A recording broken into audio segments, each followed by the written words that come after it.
اما برای اینکه این ورزش ها کارایی خودشون رو داشته باشن، یه نکته که خیلی مهمه و شاید مهمترین علتی هست که میتونه تاثیرگذاری نامناسبی داشته باشه، اینه که اصلا بیمار باید قادر باشه شناسایی کنه عضلات کف لگن کدوم ها هستن. روش‌های مختلفی وجود داره که بهترین روش این هستش که با یک پزشک مشورت بشه یا با یک فیزیوتراپیست مشورت بشه. اما یه روش دیگه‌ای که معمولاً توی فیزیوتراپی هم توصیه میکنن اینه که انگشتشو خانم داخل واژن بذاره و سعی کنه که انگشتشو به سمت بالا بکشه، یعنی عضلات کف لگن رو منقبض کنه و سعی کنه انگشت رو به سمت بالا بکشه، حالت فشاری ایجاد کنه.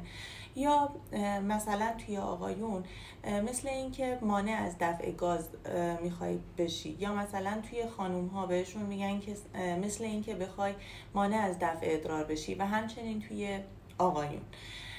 اما یه نکته‌ای که هست اینه که این ممانعت از دفع ادرار رو اصلا توی حین ادرار کردن انجام ندین، چون خطر افزایش عفونت ادراری رو همراه داره. من میخوام این ورزش ها رو انجام بدم. دفعات انجام ورزش باید به چه صورت باشه؟ کلا برنامه ها بر اساس شرایط بیمار میتونه متفاوت باشه، ولی به صورت کلی توصیه‌ای که انجام شده اینه که به مدت 15 روز تا 30 روز این ورزش ها باید انجام بگیره، به طوری که در روز 3 نوبت این کار رو انجام میدین. توی هر نوبت 8 تا 12 دوره این کار رو انجام میدین و هر باری که شما دارین این انقباض رو انجام میدین به مدت 8 تا 10 ثانیه این در واقع انقباض رو نگه میدارین و بعد شل شدن رو انجام میدین. ولی اپلیکیشن های مختلفی هم وجود دارن که میتونین از اونها استفاده بکنین و اتفاقا فرم فارسی این اپلیکیشن ها اولین بار توسط خود من با کمک یکی از اساتید و با راهنمایی یکی از اساتید طراحی شد و در حال حاضر توی بازار هم در دسترس هست. میتونین از اون استفاده بکنین.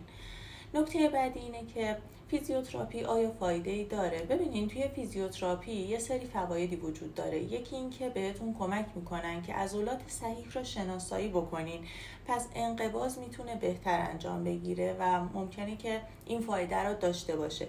نکته دوم از تکنیک‌هایی استفاده میکنن که میتونه به تقویت بیشتر این عضلات کمک کننده باشه و تکنیک انجام رو بهبود ببخشه. ولی خب طی مقاله‌ای که طی بررسی که ما برای بیماران انجام دادیم و اومدیم استفاده از فیزیوتراپی رو با استفاده از اپلیکیشن با هم دیگه مقایسه کردیم، دیدیم تفاوت معنیداری تو میزان بهبود علایم وجود نداشت. ولی خب یک سری محدودیت‌هایی داریم، مثلا اینکه باید بیمار قادر باشه که از این اپلیکیشن ها استفاده کنه، باید اون دیسیپلین رو داشته باشه که من حتما از این ورزش ها باید استفاده بکنم و اینکه حتما باید به درستی تشخیص توش داده شده باشه. مثلا ما بیماران دیابتی ها ممکنه توصیه کنیم اول پزشک ویزیتش کنه و در صورت صلاح دید رد سایر علت‌های بی اختیاری ادرار این ورزش ها انجام بگیره. پس به صورت خودسر نباید انجام بشه. توی چه پوزیشن، توی چه حالتی من میتونم این ورزش ها و تمرینات رو انجام بدم؟ توی هر حالتی شما میتونین انجام بدین. هنگام انجام کارهای روزمره، در حالت نشسته، خوابیده، ایستاده، هیچ ممانعتی برای انجام این ورزش ها وجود نداره. خب اگر از این ورزش ها استفاده کردیم ممکنه بهبود حاصل نشه. بله خب این امکان وجود داره. در این حالت ما سراغ مرحله بعدی درمان میریم، یا اینکه در واقع ممکن هستش که یه درمان دیگه به این روش اضافه بشه.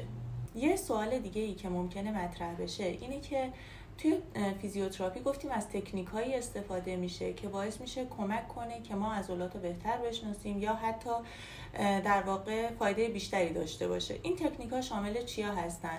خب از یه سری وزنه‌های واژینال ممکنه استفاده بشه، از بایو فیدبک استفاده میشه که حالا بعداً راجع بهش صحبت میکنیم، و یا اینکه ممکنه از تحریکات الکتریکی استفاده بشه. امیدوارم که این موضوع به دردتون خورده باشه. لایک یادتون نره. دوستتون دارم و موفق باشین. خداحافظ.